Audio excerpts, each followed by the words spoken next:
ओम श्री साई राम। साई प्रेम वाणी के हमारे आज के प्रसारण में आप सबका हार्दिक स्वागत है। आज हम आप सबके लिए लेकर आए हैं सुमधुर कार्यक्रमों की मनमोहक श्रृंखला। आज के प्रसारण में आप प्रेमावतार श्री सत्य साई कार्यक्रम के अंतर्गत दिव्य जीवनी सत्यम शिवम सुंदरम पुस्तिका में वर्णित भगवान बाबा के अलौकिक जीवन काल के कुछ प्रसंग एवं गान सरिता के तहत सुंदरकांड भावार्थ सहित सुनेंगे।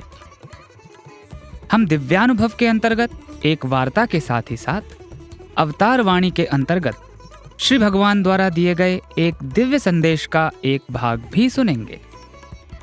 और आज हम आदर्श जीवन आनंद उपवन के अंतर्गत एक मोहक कथा भी सुनेंगे।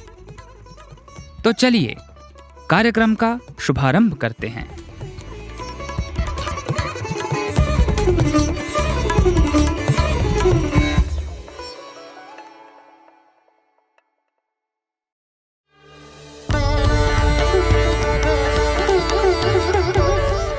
अब प्रस्तुत है हमारा कार्यक्रम प्रेमावतार श्री सत्य साई।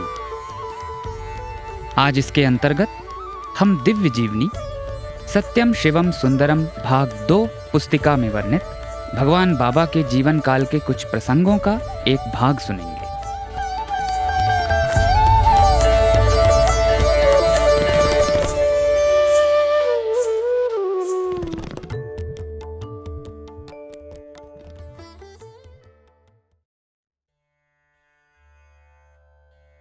यज्ञ के बहुत ही अच्छे परिणाम रहे, जिनमें सर्वप्रथम था देश के पंडितों के दृष्टिकोण में परिवर्तन। बहुत से पंडित केवल इधर उधर की सुनकर ऐसी धारणाएं बनाए हुए थे कि बाबा केवल एक कुशल जादूगर हैं। लोगों का ऐसा सोचना कोई नई बात नहीं है। वे भाग्यशाली होते हैं जिनके अज्ञान का पर्दा हट जाता है और जिन्हें सत्य का बोध हो जाता है।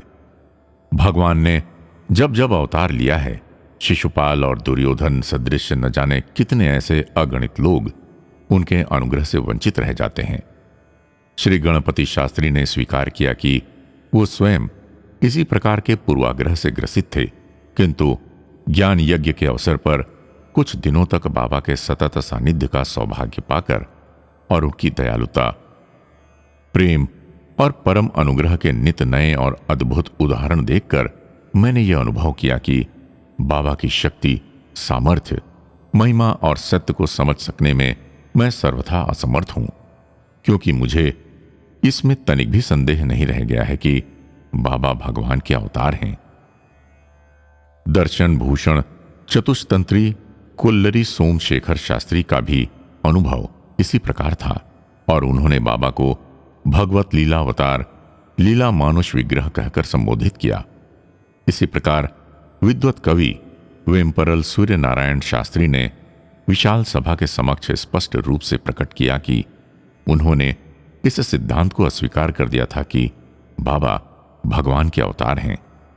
यद्यपि उन्हें कई लोगों ने अपने निजी अनुभव बताए थे कि बाबा के अनुग्रह से प्राप्त विभूति से कैसे उनके प्राणों की रक्षा हुई, और इसके अतिरिक्त उनके मित्र श्री कामावधानी ने भी अपने अनुभव बताए थे और बाबा द्वारा उन्हें राजमुंद्री में तत्क्षण सृजित वस्तुएं दिखाई थीं, तो भी उन्हें विश्वास नहीं हुआ था। किंतु यज्ञ संपन्न होने से पूर्व ही उन्होंने स्वीकार किया, मुझ में अब ये विचार और मान्यता पूर्ण दृढ़ता के साथ स्थित हो चुकी है कि श्री कृष्ण ही बाबा के रूप में पुनः प्रकट हुए हैं। वारंगल के अद्वैत वेदांत शिरोमणि मीमांसा विशारद वेंकट सुबा शास्त्री, जो पहले बाबा के अवतार होने की बात किसी प्रकार स्वीकार करने को तैयार नहीं थे, ने भी स्वीकार किया कि बाबा भगवान के अवतार हैं, तथा इस बात को न मानने वालों के विषय में कहने लगे कि जो स्वभावतः ही कुटिल और निंदाशील हैं, वे तो भगवान कृष्ण के अर्जुन को दिए गए विराट रूप दर्शन को भी एक जादूगरी का करिश्मा मात्र ही कह देंगे, और यदि उनकी स्वयं की आंखों के सामने आकर भगवान स्वयं सब कुछ दिखा जाएं, तो भी वे उसे दृष्टि दोष ही कहेंगे।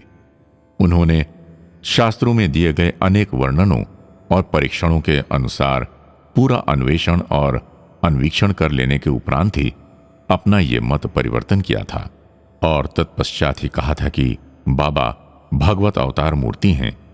उन्होंने सबको सदुपदेश देना आरंभ कर दिया कि हमें पूर्ण भक्ति और प्रेम के साथ बाबा की भगवान के रूप में पूजा करनी चाहिए और उन्हें माता, पिता, गुरु और संरक्षक मानते हुए चलना चाहिए, जिससे हम सबका कल्याण हो। पंडित जनों के दृष्टिकोण में इस प्रकार का क्रांतिकारी परिवर्तन बाबा के कथनानुसार ही था, क्योंकि बाबा ने कहा था कि उनके संबंध में यदि कोई थोड़ी बहुत गहराई से समझ सकते हैं तो वे ही लोग जिन्हें वेदों और शास्त्रों का अच्छा ज्ञान हो। अतएव उस समय कोई आश्चर्य नहीं हुआ जब 100 से भी अधिक पंडितों ने, जो 7 दिनों तक बाबा की महान अनुकंपा, तेज और प्रताप का दिव्य अनुभव लाभ प्राप्त करते रहे थे, 10वें दिन त्रिभुवन विजय नाम से एक अद्वितीय समारोह का आयोजन किया।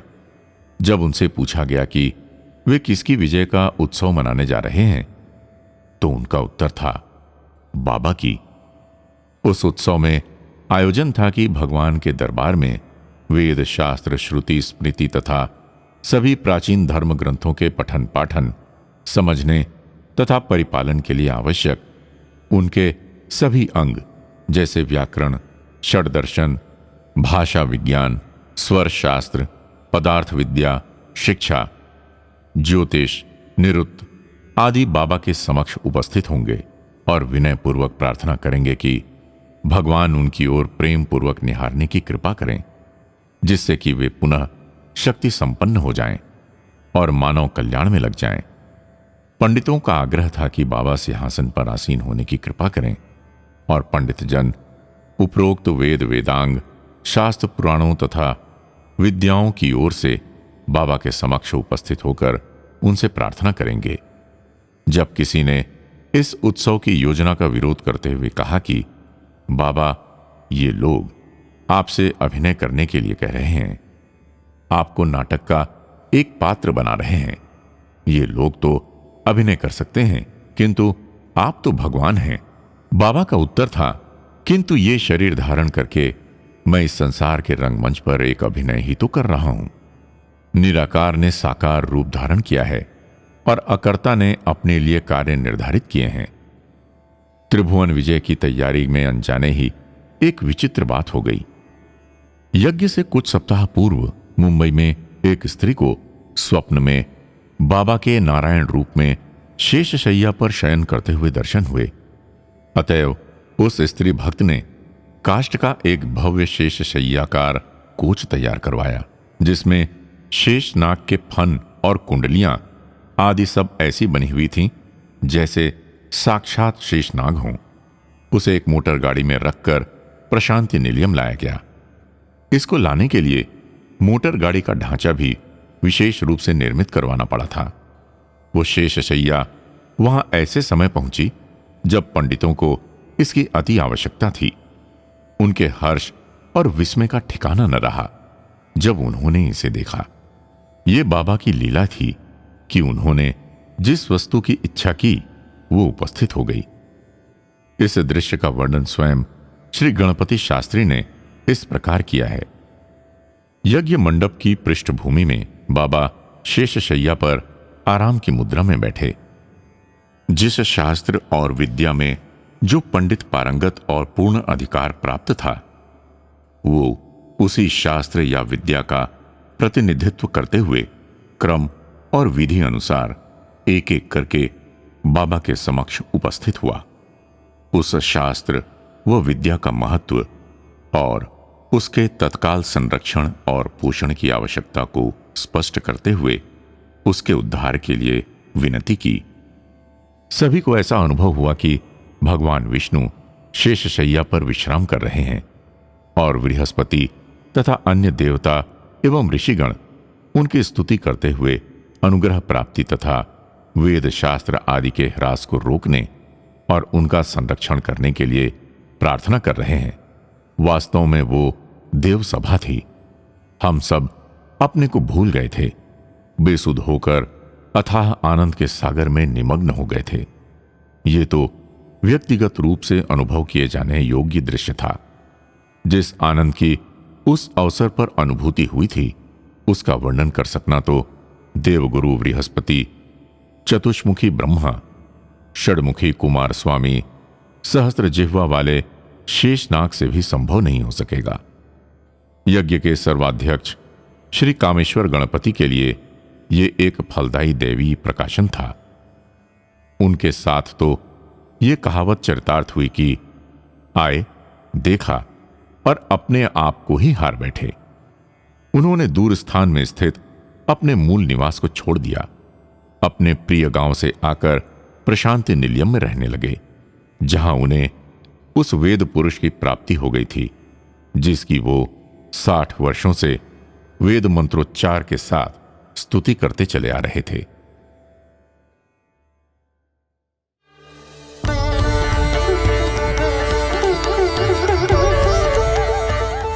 अभी आप सुन रहे थे हमारा कार्यक्रम प्रेमावतार श्री सत्य साई। आज दिव्य जीवनी सत्यम शिवम सुंदरम भाग 2 पुस्तिका में वर्णित भगवान बाबा के जीवन काल के अलौकिक प्रसंगों का एक भाग प्रस्तुत किया गया था।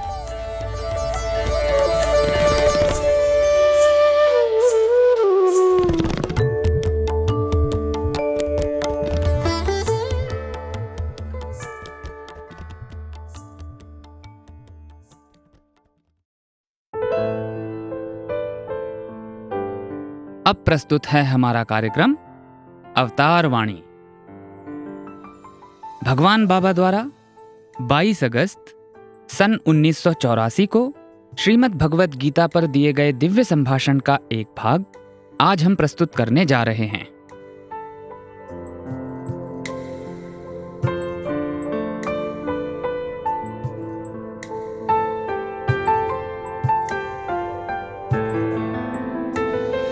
ప్రేమ స్వరూపులారా, జీవయాత్రలో ఇంద్రియములు అనేటువంటివి గమ్యమును చేర్చేటువంటి గుర్రముల వంటివి.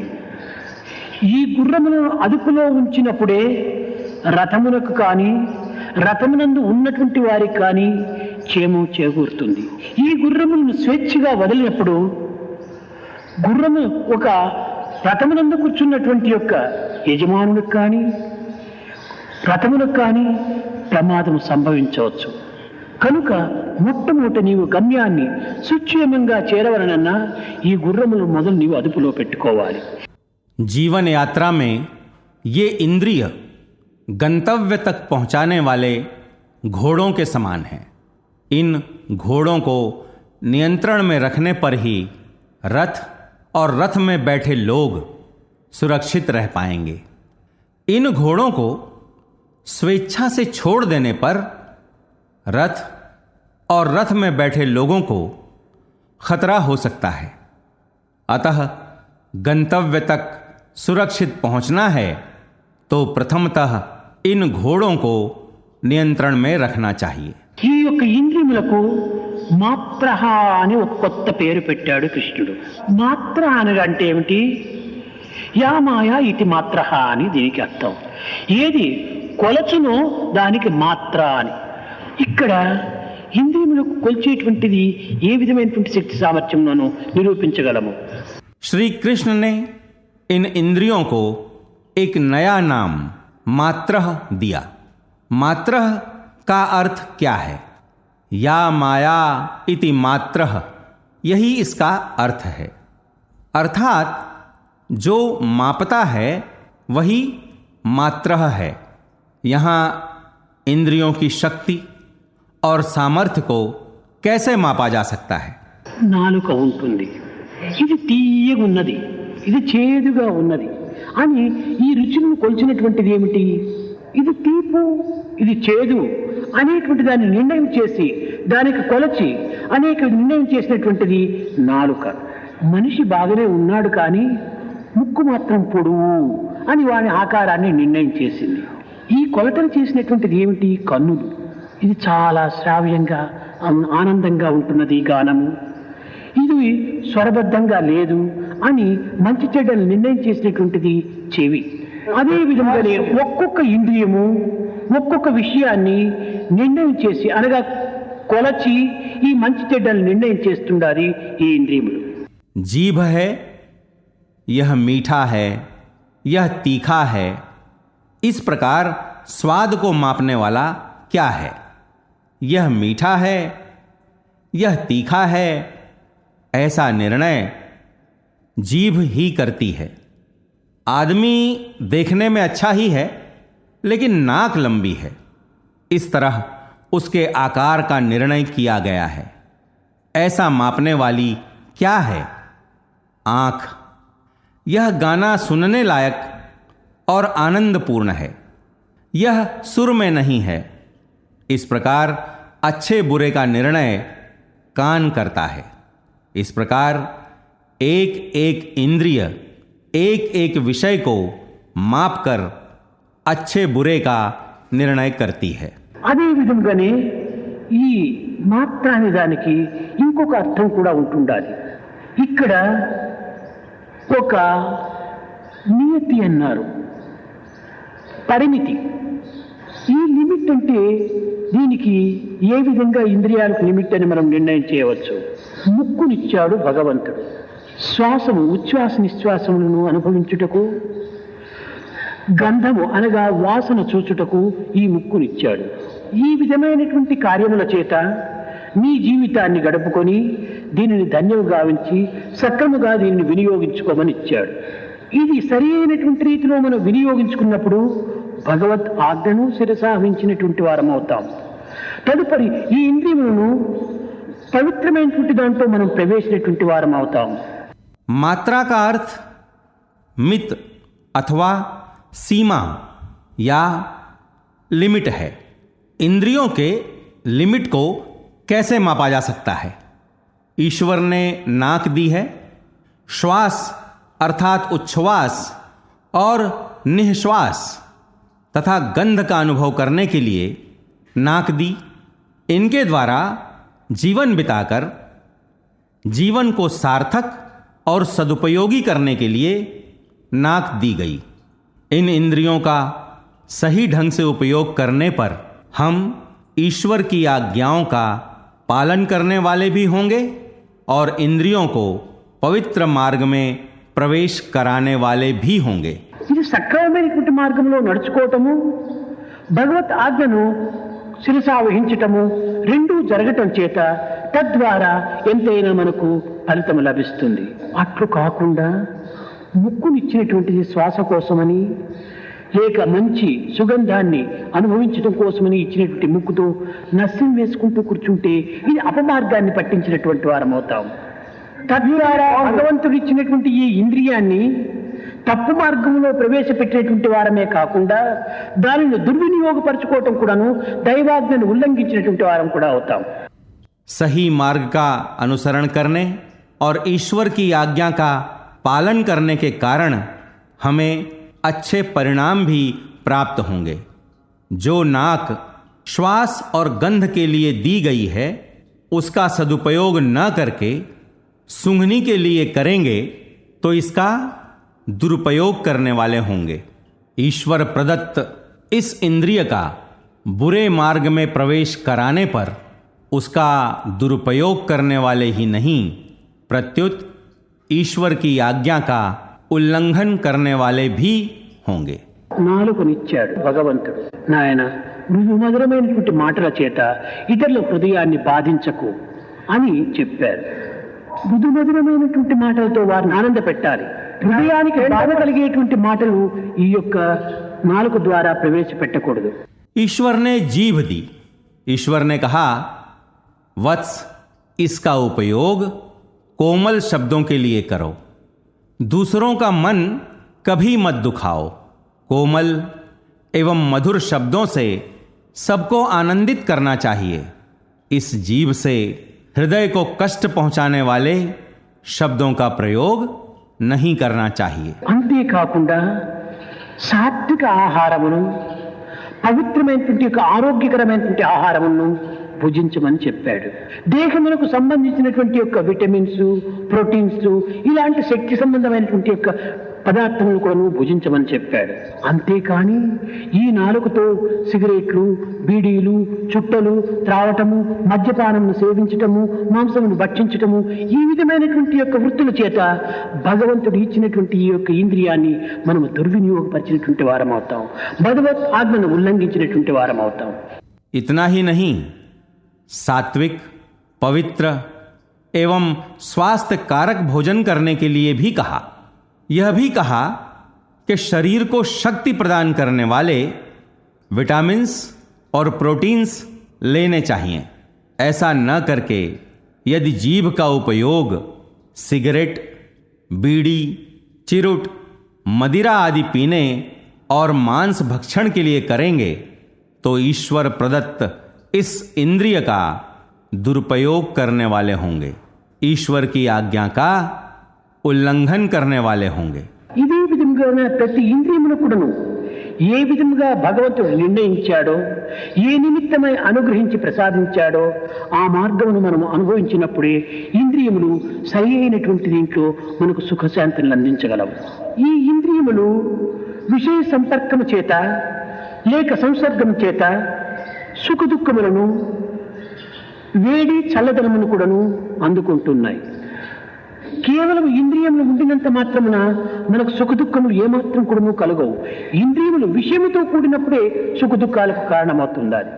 इसी प्रकार ईश्वर ने प्रत्येक इंद्रिय के लिए जो निर्णय किया, जिस निमित्त अनुग्रह रूप में प्रदान किया, यदि उसी का अनुसरण करेंगे तो ये इंद्रियां हमें सच्चे सुख और शांति दे पाएंगी. ये इंद्रियां विषय भोग के संपर्क से सुख दुख और गर्मी तथा ठंड का अनुभव प्राप्त कर रही हैं. इंद्रियों के रहने मात्र से हमें सुख और दुख के अनुभव नहीं होते हैं. विषय के संपर्क के कारण ही इंद्रियों को सुख और दुख के अनुभव प्राप्त हो रहे हैं. నీవు ఇక్కడ ఉన్నావు, నీ చెవు ఇక్కడే ఉంటుండాలి. ఇంద్రియం ఏదో నీ గ్రామం లోపల ఏదో జరిగి ఉంటుండాలి, మంచి కానీ చెడ్డ కానీ. అక్కడ విషయం ఉంది, ఇక్కడ ఇంద్రియం ఉంది. కానీ నీకు సుఖం కానీ లేక దుఃఖం కానీ, ఆనందం కానీ లేక విచారం కానీ రెండూ లేవు. అది ఏదైనా ఒక ఫోన్ ఏగిన వచ్చి, అయ్యా ఈ మంచి విషయం జరిగిందంటే చాలా ఉప్పొంగిపోతున్నావు, ఈ చెడ్డ విషయం జరిగిందంటే విచారంలో కుంగిపోతున్నావు. तुम यहीं पर हो, तुम्हारे कान यहीं हैं, तुम्हारे गांव में अच्छा या बुरा कुछ घटित होता है, वहां कोई विषय है, यहां इंद्रिय है. तुम्हें सुख या दुख, आनंद अथवा चिंता कुछ भी नहीं है, परंतु कोई फोन आता है और पता चलता है कि कुछ भला घटित हुआ तो फूले नहीं समाते हो, बुरा घटित होता है तो बहुत दुखी होते हो. ఇంద్రియములకు విషయం చేరినప్పుడే సుఖ దుఃఖములకు కారణమైపోతా ఉంది. కనుక విషయములు ఉండినప్పటికీ విషయము మార్పు చెందేటువంటి ఇంద్రియములకు దానికి ఏమాత్రం కూడా చేర్చుకోకుండా చూసుకోవాలి. ఇవన్నీ కూడా అనిత్యములైనటువంటివి, ఇవి నిజంగా కూడా శాశ్వతమైనటువంటివి కాదు. ఈ విషయాన్ని మనం ఒక్కొక్క చిన్నదానిని మనం చేర్చుకుంటూ పోవటం చేత మన జీవితము మరింత మాలిన్యంగా మారిపోతుండాలి. इंद्रियों को जब कोई बात पहुंचती है तो सुख या दुख के भागीदार बन रहे हो. अतः विषय तो रहते हैं, वे निरंतर बदलने वाले भी होते हैं. इन बदलने वाले विषयों को इंद्रियों के साथ जुड़ने नहीं देना चाहिए. ये सभी अनित्य हैं. यथार्थ में ये सब शाश्वत नहीं हैं.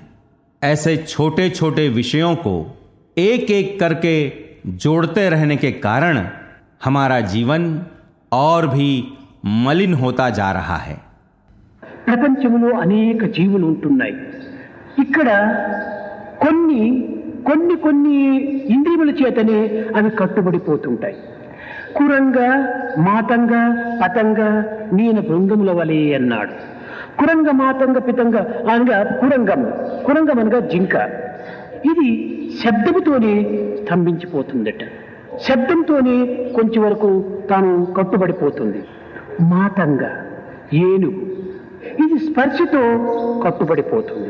ఈ విధంగానే కొన్ని జంతువులు ఒక్కొక్క శబ్ద స్పర్శ రూప రసగంధాదులతో. संसार में अनेक प्राणी हैं. इनमें से एक एक प्राणी एक एक इंद्रिय के कारण बंदी होता जा रहा है. इन्हें कुरंग, मातंग, पतंग, मीन और भृंग कहा गया है. कुरंग का अर्थ हिरण है. यह ध्वनि से स्तंभित हो जाता है, ध्वनि से ही बंदी हो जाता है. मातंग अर्थात हाथी, यह स्पर्श से बंदी हो जाता है. इस प्रकार कुछ कुछ प्राणी शब्द, स्पर्श, रूप, रस, गंध आदि से बंदी हो जाते हैं. పతంగము అని, పతంగం అనగా మిడత. అది లైట్ను చూచిన తక్షణమే అది వచ్చి దాంట్లో కూలిపోతుంది. మీనము చేప, చేప ఇది రసమునకు అనగా ఎర్ర యొక్క రసమును చూస్తే అది బంధింపబడిపోతుంది. తుమ్మెద ఇది వాసన చూసేటప్పటికే పుష్పంలో ప్రవేశిస్తుంది. కురంగ, మాతంగ, పతంగ, మీన భృంగముల వలె అని ఇవి ఒక్కొక్కటి ఒక్కొక్క ఇంద్రియములకు ఒక్కొక్క విషయానికి మాత్రమే కట్టుబడిపోతున్నాయి. కానీ మానవుడు అన్నింటికీ కట్టుబడిపోతున్నాడు. पतंग अर्थात टिड्डा है. यह प्रकाश को देखते ही वहां आकर गिर पड़ता है. मीन अर्थात मछली, यह चारे को देखकर कांटे में फंस जाती है. भंवरा, यह गंध से फूल में प्रवेश करता है.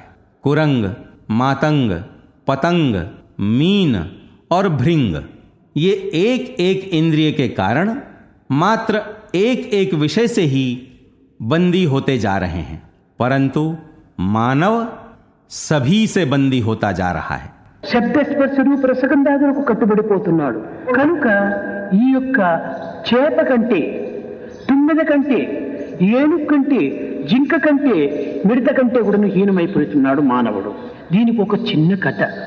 ఒకానొక సమయం లోపల దక్షిణామూర్తి దేశ సంచారం చేస్తూ వచ్చాడు. ఈ సంచారంలో దక్షిణామూర్తి ఒక్కొక్క వస్తువును, ఒక్కొక్క విషయాన్ని తాను గురువుగా స్వీకరిస్తూ వచ్చాడు. शब्द, स्पर्श, रूप, रस, गंध आदि सभी से बंदी होता जा रहा है. वह इस मछली, भंवरा, हाथी, हिरण और पतंग से भी गया गुजरा होता जा रहा है. इसे समझाने के लिए एक छोटी सी कहानी. एक बार दक्षिणामूर्ति पूरे देश में विचरण कर रहा था. इस दौरान वह एक एक वस्तु, एक एक विषय को अपना गुरु मानता आया. अभी आप सुन रहे थे अवतार वाणी. आज आपने भगवान बाबा द्वारा सन 1984 में श्रीमद् भगवत गीता पर दिए गए दिव्य संभाषण का एक भाग सुना.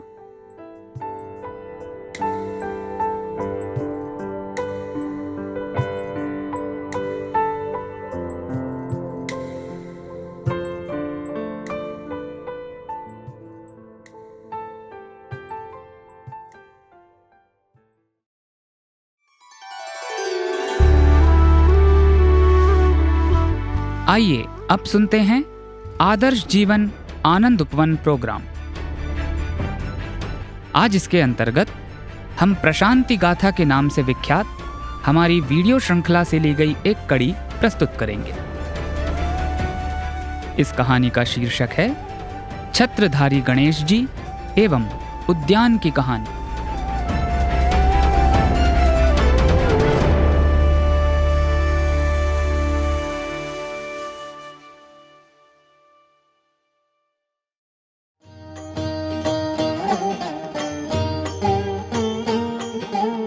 साईं राम, प्रशांति गाथा के इस धारावाहिक श्रृंखला में आपका हृदय की गहराइयों से स्वागत है. इस श्रृंखला में हमारा प्रयास होगा कि प्रशांति निलयम के प्रत्येक मंदिर, बाग, वृक्ष, बगीचे और हर पावन स्थान के निर्माण की अनकही गाथा आप तक पहुंचाएं. आइए इस श्रृंखला को आरंभ करते हैं छतरी यानी कि छाता लिए हुए श्री गणेश भगवान की अति सुंदर और मनोहर मूर्ति और उनके निकट के उद्यान की कहानी से. इस कहानी की शुरुआत लगभग 4 दशक पूर्व हुई, जबकि अमेरिका से रिचर्ड और मिशेल भगवान श्री सत्य साईं बाबा के दर्शन करने के लिए आए। वे मार्च 1970 में स्वामी के पास आए थे और स्वामी ने उन पर असीम अनुग्रह की वर्षा करते हुए उनका विवाह संपन्न कराया और उन्हें आश्रम के भीतर बनी आवासीय इमारतों में से W6A नामक भवन में कमरा दिया, जो कि भगवान श्री गणेश जी की प्रतिमा के ठीक पीछे है। एक दिन जब मिशेल अपने कमरे से बाहर आईं, तो उन्होंने देखा कि इस स्थान पर एक युवा महिला भक्त बैठी हुई थी और बेतहाशा रो रही थी। ये देखकर मिशेल को लगा कि इस महिला को एकांत की आवश्यकता है, शायद ऐसे एकांत की जहां वो स्वयं को स्वामी के साथ अंतरात्मा से जोड़ सके और अपने दिल को हल्का कर सके। उस समय ये पूरी जगह कुछ अनुपयोगी सामग्रियों से भरी हुई थी। इस घटना ने मिशेल के दिल को गहराइयों से छू लिया और उनके मन में ये विचार आया कि क्यों न इस जगह को एक ऐसे स्थान में बदल दिया जाए जहां भक्त बैठकर शांति महसूस करें और स्वयं को स्वामी से गहराई से जोड़ सकें। इसी विचार ने उन्हें प्रेरित किया कि वे इस स्थान को पूरी तरह से बदल डालें। अगला कदम उन्होंने ये उठाया कि एक पत्र और एक सुंदर कार्ड में इस प्रेरणा को लिखकर अगली सुबह स्वामी के समक्ष प्रस्तुत किया और स्वामी ने दर्शन में बड़े ही प्रेम से इस पत्र पर अपने हाथ रखकर शुभाशीष दिया। फिर क्या था, मिशेल तुरंत इस काम के लिए आगे बढ़ गईं। उन्होंने कुछ श्रमिक बुलवाए और इस पूरी जगह को भली भांति साफ करवा डाला। इसके बाद उनके बहुत अच्छे दोस्त ऑर्चर्ड और रॉबर्ट जेम्स भी इस काम में सहयोग देने के लिए आगे आए।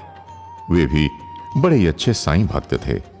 वे बेंगलुरु गए और लगभग 1 कार भरकर पौधे और बगीचे को बनाने के लिए सामग्री लेकर आए। बड़ी जल्दी यहां एक छोटा सा जलाशय यानी जल कुंड निर्मित हो गया। मिशेल ये देखकर बहुत खुश थीं, लेकिन एक समस्या भी सामने आई। इस जलाशय में एक रिसाव था, जिसके कारण इसमें भरा हुआ पानी बह जाता था। एक दिन जब वो इस जगह पर थीं, तो वे स्वामी से प्रार्थना करने लगीं कि स्वामी, इस जलाशय को ठीक करने में मेरी मदद करिए।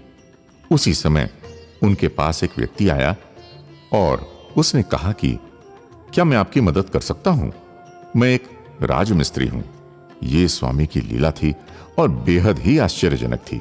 मिशेल कहती हैं कि यही तो मैं चाहती थी कि कोई राजमिस्त्री या बढ़ई इसे ठीक कर दे, और इस प्रकार स्वामी प्रत्येक कदम पर उनकी मदद और मार्गदर्शन कर रहे थे। जलाशय बनने के बाद वे वहां पत्थरों की थोड़ी थोड़ी ऊंची छतें बनाना चाहती थीं।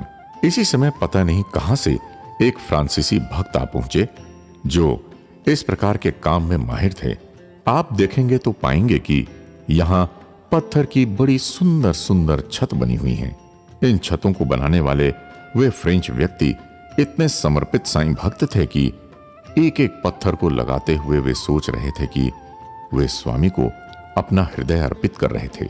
वे ये सोच रहे थे कि वे भगवान श्री रामचंद्र जी की वानर सेना के एक सिपाही हैं, और जैसे समुद्र पर एक सेतु बनाया गया था, वैसे ही वे ये उद्यान बना रहे हैं जहां स्वामी के चरण पड़ेंगे। जब जलकुंड और पत्थर की छत का निर्माण पूरा हो गया, तो मिशेल ने सोचा कि यहां कोई एक ऐसी प्रतिमा या ऐसा स्वरूप होना ही चाहिए जिस पर भक्त अपना ध्यान लगा सकें, और इस विचार से यहां सुंदर व सौम्य जीसस क्राइस्ट की मूर्ति स्थापित हुई। अब यहां ईसा मसीह थे, जलकुंड था और पत्थर की बनी सुंदर छतें थीं। ये बगीचा बहुत ही सुंदर स्वरूप में उभर कर आ गया था। उन्हें अब इसका एक फोटोग्राफ लेकर स्वामी को दिखाना था, और निश्चित रूप से भगवान ने उन्हें प्रोत्साहित करना था। लेकिन यहां कुछ और भी हुआ। आप यहां जो स्थान देख रहे हैं, वहां काफी सारा मलबा था जो पत्थर, ईंट और धातु के टुकड़ों से भरा पड़ा था। अगली सुबह मिशेल ये सोच रही थीं कि अब वे इस स्थान को कैसे साफ करेंगी, क्योंकि ये और भी बड़ी चुनौती थी। उन्होंने जैसे ही ये सोचा कि एकाएक न जाने कहां से एक व्यापारी आ पहुंचा। वो पुरानी धातु का व्यापारी था जो कि पूरी सामग्री ले गया। मिशेल ने इस काम के लिए ना तो किसी से संपर्क किया था और ना ही किसी से कहा था। है ना आश्चर्यजनक। इसके तुरंत बाद कॉलेज के छात्रों का एक दल आया और उसने मिशेल के पति रिचर्ड से कहा कि सर, हम सब कुछ सेवा करना चाहते हैं, क्या हमारे लायक कोई काम है? और उन्होंने पूरी जगह को भली भांति साफ कर दिया। मिशेल कहती हैं कि मैं बस देखती रही और स्वामी के ही दिव्य संकल्प व चमत्कारों से सारे काम होते चले गए। मिशेल और रिचर्ड गणेश जी से बहुत प्रेम करते थे। उनके पास हर तरह के गणेश जी थे। बैठे हुए गणेश जी, आशीर्वाद देते हुए गणेश जी, खड़े हुए गणेश जी, नृत्य करते हुए गणेश जी। उन्होंने गणेश जी के इस स्वरूप को भी देखा था जिसमें वे प्रसन्नता पूर्वक चल रहे हैं और उनके एक हाथ में छाता और एक हाथ में कमंडल है। ये भगवान श्री गणेश का बहुत ही मनोरम और आकर्षक स्वरूप था और उन्होंने गणेश जी के इसी स्वरूप को यहां स्थापित करना तय किया। उन्हें लगा कि यहां जब लोग भगवान श्री गणेश के दर्शन करेंगे तो वे बड़ी आसानी से गणेश जी से खुद को जोड़ पाएंगे। भगवान श्री गणेश का ये स्वरूप बहुत ही सुंदर है।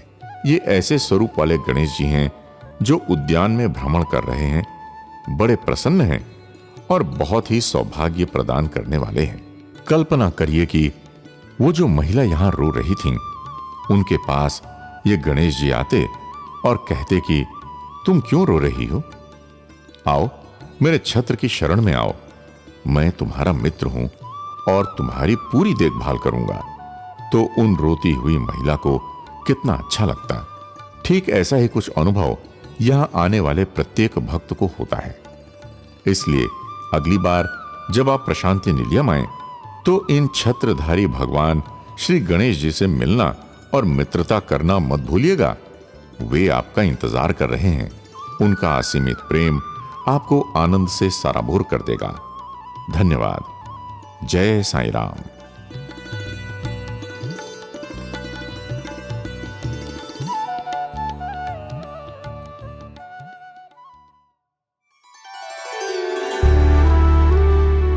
आदर्श जीवन आनंद उपवन प्रोग्राम के तहत अभी आप सुन रहे थे प्रशांति गाथा के नाम से विख्यात हमारी वीडियो श्रृंखला से ली गई एक कड़ी। इस कथा का शीर्षक था छत्रधारी गणेश जी एवं उद्यान की कहानी।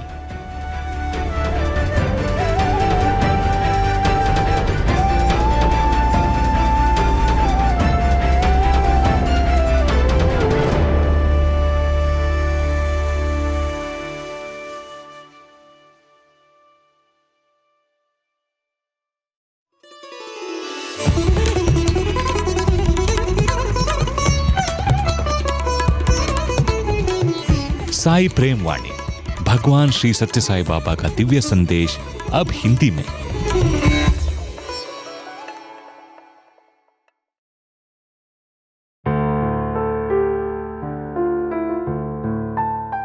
अब प्रस्तुत है हमारा कार्यक्रम दिव्यानुभव। आज इसके अंतर्गत हम भगवान बाबा के पूर्व विद्यार्थी श्रीमान जगदीश चंद्र जी द्वारा दिए गए संबोधन का 10वां भाग सुनेंगे।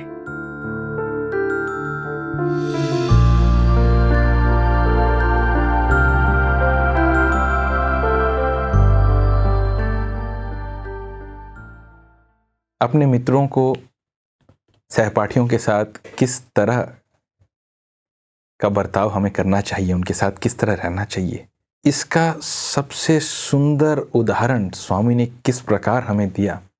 संपूर्ण सृष्टि के पालनकर्ता होते हुए उन्होंने कभी किसी को दास नहीं समझा।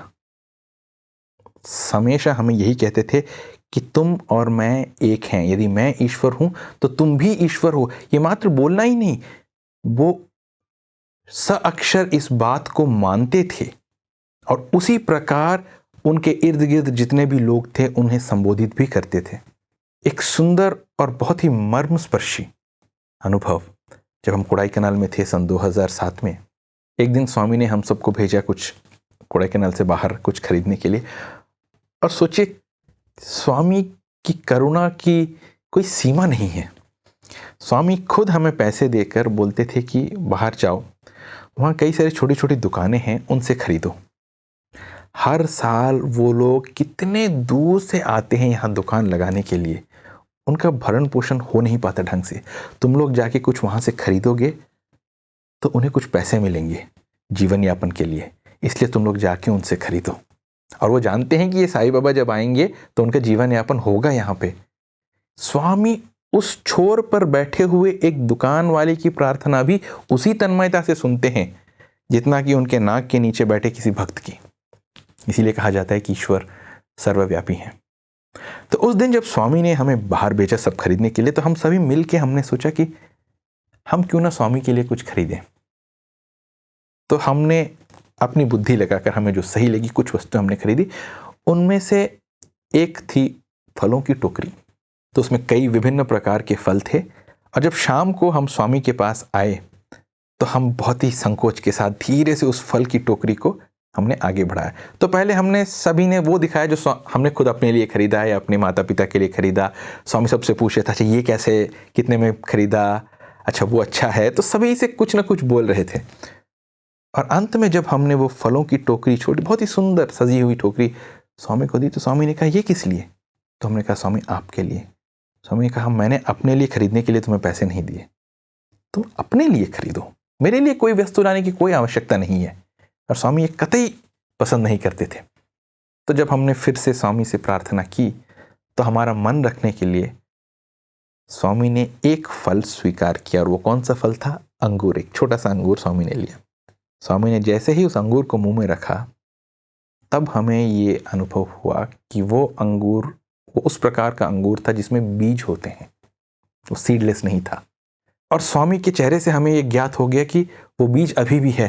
तो हम में से कईयों ने अपना हाथ आगे बढ़ाया ताकि स्वामी बीज दे दे हमारे हाथ में, और हम उसे रखेंगे, शायद हम संभाल के रखते।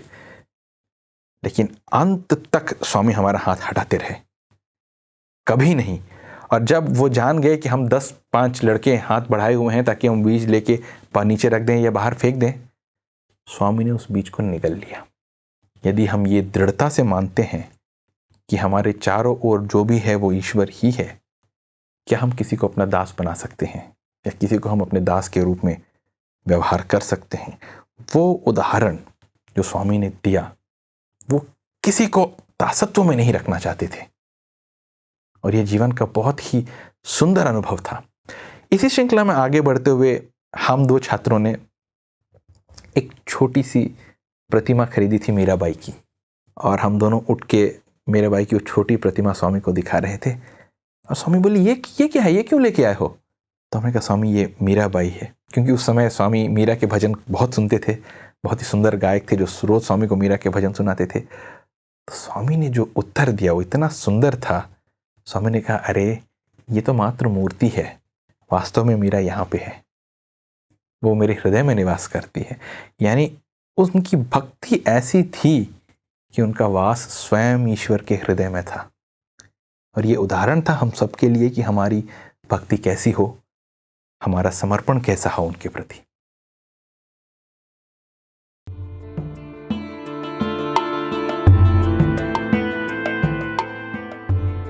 अभी आप सुन रहे थे हमारा कार्यक्रम दिव्यानुभव। आज इसके अंतर्गत भगवान बाबा के पूर्व विद्यार्थी श्रीमान जगदीश चंद्र जी द्वारा दिए गए उद्बोधन का 10वां भाग प्रस्तुत किया गया था।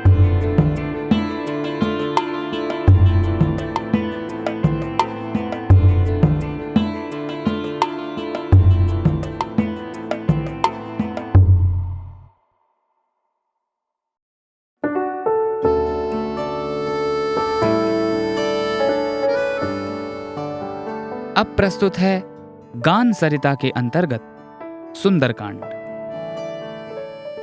इसे गोस्वामी तुलसीदास जी द्वारा रचित श्री रामचरितमानस से लिया गया है। संगीतमय रूप से इसे भगवान बाबा के संगीत महाविद्यालय संकाय के छात्रों ने सजाया है। ये सीडी के रूप में भी उपलब्ध है। पेश है इसका 11वां भाग।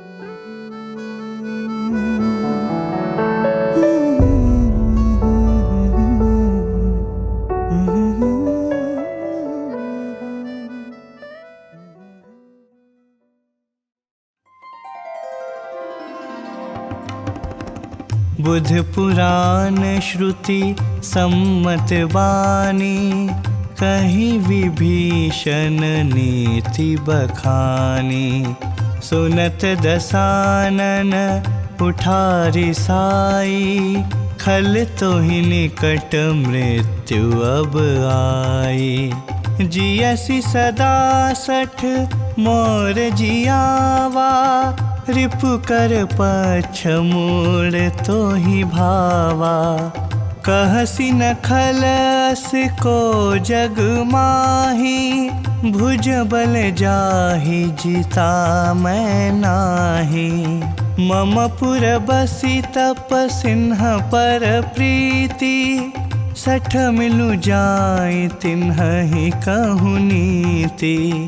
अस कही कीन्हे सी चरण प्रहारा, अनुज गहे पद 12 उमा संत कई इहई बड़ाई, मंद करत जो करई भलाई। तुम पितु सरिस भले ही मोहि मारा, राम भजे हित नाथ तुम्हारा। सचिव संग ले नभ पथ गयऊँ, सबहि सुनाई कहत अस भयऊँ। राम सत्य संकल्प प्रभु, सभा काल बस तोरी।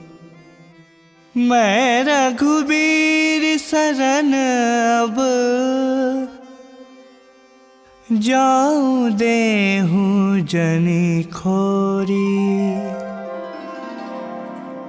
पंडितों, पुराणों एवं वेदों द्वारा संवत वाणी से विभीषण जी ने नीति को बखान कर कहा, किंतु उसे सुनते ही रावण आपे से बाहर हो गया और उसने उठकर कहा, रे दुष्ट, मृत्यु तेरे निकट आ गई है। अरे मंदमती, तू मेरे ही टुकड़ों पर पल रहा है, किंतु रे निर्लज्ज, तुझे शत्रु का पक्ष भाता है। रहता तू मेरे नगर में है और प्रेम तू तपस्वियों से करता है। अरे मूर्ख, जा उन्हीं से जाकर मिल जा और उन्हें ही ये नीति शिक्षा दे। ऐसा कहकर उसने विभीषण को पैर से ठोकर मारी, परंतु छोटे भाई ने मारने पर भी बार बार उसके चरण ही पकड़े। शिव जी कहते हैं कि हे उमा, संतों का यही तो लक्षण होता है कि वे बुरा करने वाले की भी भलाई ही करते हैं। विभीषण जी ने कहा, आप मेरे पिता के समान ही हैं। आपने मुझे मारा, ये तो ठीक ही किया, परंतु हे नाथ, श्री राम को भजने में ही आपका कल्याण है। इतना कहकर विभीषण जी अपने सभी सचिवों सहित आकाश में उड़ गए और सबको सुना सुना कर कहा, प्रभु श्री राम जी सत्य प्रतिज्ञ एवं सर्व समर्थ हैं और ये सभा काल के वश में है। अतः मैं अब श्री रघुवीर जी की शरण में जाता हूं, मुझे दोष न देना। अस कहीं चला विभीषणु जब ही, आयुहीन भय सब तब ही। साधु अवज्ञा तुरत भवानी, कर कल्याण अखिल के हानि। चले हर्षि रघुनायक पाही, करत मनोरथ बहुमन माही। देखी हजाई चरण जल जाता, अरुण मृदुल सेवक सुख दाता। जे पद परसि तरी ऋषि नारी, दंडक कानन पावनकारी। जे पद जनक सुताउर लाए, कपट कुरंग संग धर धाए। हर उर सर सरोज पद जेई, अहो भाग्य मैं देखी हूँ ते। जिन्ह पायन के पादु कन्ही, भरतु रहे मन लाई। ते पद आजू बिलो की हूँ, इन्ह नयनन ही अब जाए। ऐसा कहकर जैसे ही विभीषण जी ने वहां से प्रस्थान किया कि उसी क्षण सभी राक्षस आयुहीन हो गए। भगवान शिव माता पार्वती से कहते हैं कि हे भवानी, साधु का अनादर तुरंत ही संपूर्ण कल्याण का नाश कर देता है। रावण ने जिस समय विभीषण का त्याग किया, उसी समय उस अभागे का तब तक अर्जित किया हुआ वैभव नष्ट हो गया। विभीषण जी श्री रघुनाथ जी के पास बहुत प्रसन्न होकर मन में तरह तरह के मनोरथ लेकर चले। वे सोचते जाते थे कि मैं जाकर उन कोमल लाल चरण कमलों के दर्शन करूंगा जो सेवकों को सुख देने वाले हैं, जिन चरणों के स्पर्श मात्र से ऋषि पत्नी अहिल्या भी तर गईं और जिनसे दंडक वन भी पवित्र हुआ, जिन्हें सीता जी ने अपने हृदय में धारण कर रखा है, जो कपटी धूर्त मृग को पकड़ने धरती पर भागे थे और जो चरण कमल साक्षात शिवजी के हृदय रूपी सरोवर में खिले हुए हैं। मेरा अहोभाग्य कि मैं आज उन्हीं के दर्शन अपने नेत्रों से करूंगा। जिन चरणों की पादुकाओं में भरत जी ने अपना ध्यान निरंतर लगा रखा है, आज मैं उन्हीं चरणों को अभी जाकर इन नेत्रों से देखूंगा। एहि विधि करत सप्रेम विचारा, आयऊ सपदि सिंधु एहि पारा।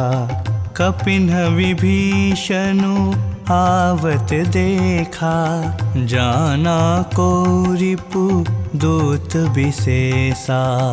ताहि राखी कपीस पहियाए, समाचार सब ताहि सुनाए। कह सुग्रीव सुनहु रघुराई, आवा मिलन दसानन भाई। कह प्रभु सखा बूझिए काहा, कहई कपीस सुनहु नर नाहा। जानी न जाई निसाचर माया, काम रूप के ही कारण आया। भेद हमार लेन सठ आवा, राखिया बांधी मोहियस भावा। सखा नीति तुम्हनी की विचारी, ममपन शरणागत भयहारी। सुनि प्रभु वचन हर्ष हनुमाना, शरणागत बछल भगवाना। शरणागत कहूँ जे तजही, निजन हित अनुमानी। ते नर पावर पापमया, तिनहि बिलोकत हानि। इस प्रकार वे प्रेमाकुल हो विचारों में डूबे हुए शीघ्र ही समुद्र के इस पार आ गए। जब वानरों ने उन्हें आते देखा तो उन्होंने सोचा कि कदाचित इस शत्रु का कोई विशेष दूत है। अतः उन्हें पहरे पर बिठाकर वे सुग्रीव के पास आए और उनको सब समाचार दिया। सुग्रीव ने श्री राम जी से जाकर कहा, हे प्रभु, दशानन रावण का अनुज विभीषण आपसे मिलने आया है। प्रभु ने कहा, मित्र, तुम्हें क्या लगता है? तब वानर राज ने कहा, हे महाराज, इन राक्षसों की माया को समझना कठिन होता है। यह कहना कठिन है कि यह मायावी किस उद्देश्य से यहां आया है। मुझे लगता है कि यह नासमझ कोई गुप्तचर है जो हमारा भेद लेने के लिए आया है। इसीलिए मेरी राय में तो यही उचित होगा कि इसे बंदी बना लिया जाए। श्री राम जी ने कहा, मित्र, तुमने नीति के अनुसार तो उचित सलाह ही दी है, किंतु शरणागत को भी अभय दान देना तो मेरा प्रण है। प्रभु के वचन सुनकर हनुमान जी बहुत ही प्रसन्न हुए। वे मन ही मन सोचने लगे कि कैसे जो भी प्रभु की शरण में आता है तो भक्त वत्सल प्रभु उस पर पिता के समान स्नेह की वर्षा कर देते हैं। प्रभु ने कहा, जो मनुष्य अपने अहित की शंका से शरण में आने वाले को त्याग देते हैं वे मनुष्य अधम एवं पापी हैं। ऐसे मनुष्यों को देखने में भी पाप लगता है और हानि ही होती है। कोटि विप्रबध लागहि जाहूं, आए शरण तजऊं नहीं ताहूं।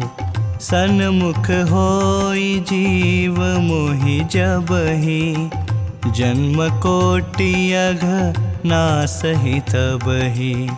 पापवंत कर सहज सुभाऊ, भजनु मोर तेहि भावना काऊ। जो पै दुष्ट हृदय सोई होई, मोरे सन्मुख आव की सोई। निर्मल मन जन सो मोहि पावा, मोहि कपट छल छिद्र न भावा। भेद लेन पठवा 10 सीसा, तबहु न कछु भय हानि कपीसा। जगमहु सखा निसाचर जेते, लक्ष्मनु हनई निमिष महु तेते। जो सभीत आवा सरनाई, रखी हूँ ताहि प्राण की नाई। उभय भाति तेहि आनहूँ, हसी कह कृपा निकेत। जय कृपाल कही कपि चले, अंगद हनु समेत। जिसे करोड़ों ब्राह्मणों की हत्या का दोषी भले क्यों न लगा हो, मैं शरण में आने पर उसे भी नहीं त्यागता। जीव ज्यों ही मेरे सम्मुख आता है त्यों ही उसके करोड़ों जन्मों के पाप नष्ट हो जाते हैं। पापी का तो सहज स्वभाव ही होता है कि उसे भजन चिंतन आदि नहीं सुहाता। यदि विभीषण दुरात्मा होता तो क्या वो मेरे सम्मुख आ सकता था? जो मनुष्य स्वभाव एवं मन से निर्मल होता है वही मुझे पा सकता है। कपट और छल छिद्र इत्यादि मुझे नहीं सुहाते। हे सुग्रीव, यदि उसे रावण ने भेद लेने भेजा भी है तब भी हमें उससे कोई भी हानि या भय नहीं है, क्योंकि मित्र, इस जगत में जितने भी राक्षस हैं अकेले लक्ष्मण ही क्षण भर में उन सभी का वध कर सकता है। यदि वो भयभीत होकर आया है तो मैं उसे प्राणों की तरह रखूंगा। साक्षात कृपा के धाम प्रभु श्री राम जी ने हंसकर कहा, दोनों ही स्थितियों में उसे ले आओ। तब सुग्रीव जी ने अंगद एवं हनुमान जी के साथ प्रभु को प्रणाम कर उनकी जय जयकार करते हुए वहां से प्रस्थान किया। सादर ते ही आगे करी बानर, चले जहाँ रघुपति करुणा कर। दूरी ते देखे दो भ्राता, नयनानंद दान के दाता। बहुरी राम छवि धाम बिलो की, रहूं ठठुकी एक टक पल रोकी। भुज प्रलंब कंजारुन लोचन, श्यामल गात प्रणत भय मोचन, सिंध कंध आयत उर सोहा, आनन अमित मदन मन मोहा, नयन नीर पुलकित अति गाता, मन धरि धीर कही मृदु बाता, नाथ दसानन कर मैं भ्राता, निशिचर वंश जन्म सुर त्राता, सहज पाप प्रिय तामस देहा, जथा उलू कहीं तम पर नेहा। श्रवण सुजसु सुनियायऊ, प्रभु भंजन भव भीर, त्राहि त्राहि आरती हरन, शरण सुखद रघुबीर।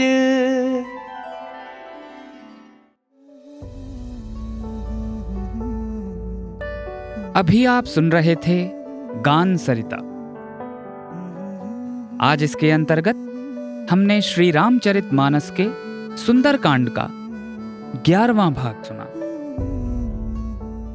इसे स्वामी के म्यूजिक कॉलेज के विद्यार्थियों ने ससंगीत प्रस्तुत किया था। ये सीडी के रूप में भी उपलब्ध है।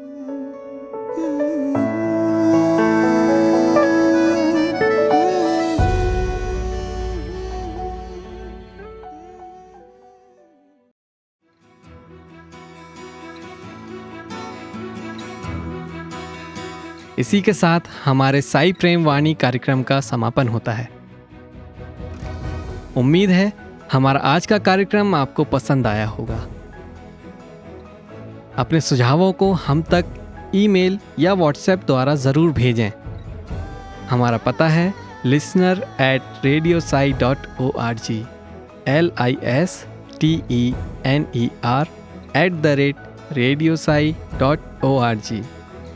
एवं हमारा व्हाट्सएप नंबर है 9393258258 93 93 258 258। हिंदी भाषा में हमारी ये सभी प्रस्तुतियाँ YouTube पर भी उपलब्ध हैं। इन्हें वहाँ देखने सुनने के लिए हमारे YouTube चैनल को सब्सक्राइब करें और कमेंट बॉक्स में अपने सुझाव देना ना भूलें। हमारी वेबसाइट पर हमारे कार्यक्रमों को अपनी इच्छानुसार सुनने के लिए आप radiosai.org/hindi पर इनको डाउनलोड भी कर सकते हैं। ये सोचकर तोड़ दी तस्बीह हमने कि गिन गिन कर क्या नाम लेना उसका जो बेहिसाब देता है। भगवान के चरणों में हमारी श्रद्धा और भक्ति दिन प्रतिदिन बढ़ती जाए, इसी प्रार्थना के साथ हम साई प्रेम वाणी को विराम देते हैं। धन्यवाद। जय साई राम।